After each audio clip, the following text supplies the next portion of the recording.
Hi guys! Welcome back to my mini vlogs. For today's video, ipapakita ko sa inyo kung paano ko ginawa itong personalized tumbler. Kung interesado ka sa video na to, tara, samahan niyo ako! So here po ay inyong makikita, meron na akong template ng layout or ng design and ipiprint ko na lamang siya. And then after niya ma-print, mamaya ay ika-cut out natin siya. So, ito na. Okay na yung ating layout. So, ready to cut na siya. Ang unahin ko palang i-cut muna dyan ay yung gilid. Kasi, gagamitan ko lamang siya ng cutter. Kasi pag gunting yung ginagamit ko, medyo parang, alam niyo na, tumatabingin siya eh.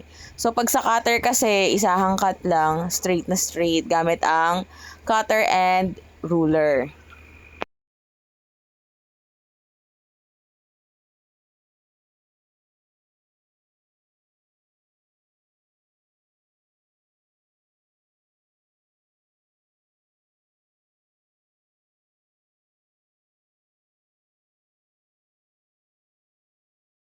Tapos yung next naman is yung ito, yung sa baba at saka yung sa taas. Pero ang gagamitin ko na sa kanya ay yung gunting kasi medyo curve siya. So hindi natin siya magagamitan ng cutter.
And then, dapat yung linya, nandito yan sa ano.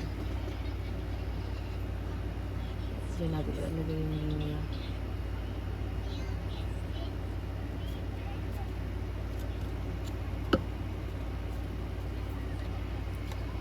So, lagyan ko lang siya ng tape. Kahit konti lang.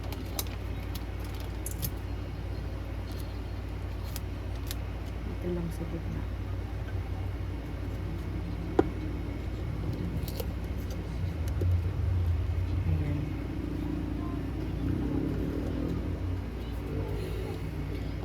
Tapos, lagyan natin siya. Nagaling ko muna ito.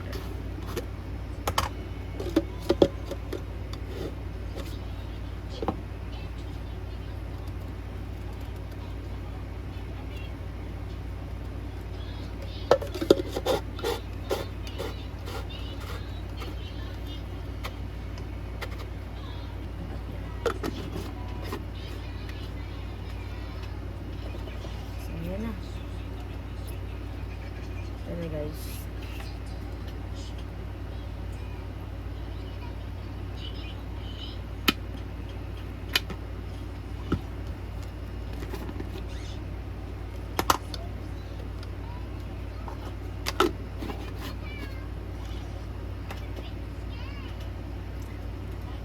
So, gawin na natin yung iba. So guys, ayan yung finished product natin. So kung nagustuhan niyo yung video ko guys, pwede kayong mag-like and subscribe. Ayan, para marami pa akong magagawang videos tulad nito. Tungkol sa mga momshies dyan na nasa bahay at gusto lang at di maiwan ng kanilang mga anak. At ganito na lang pinagkakaabalahan para kahit paano kumikita rin.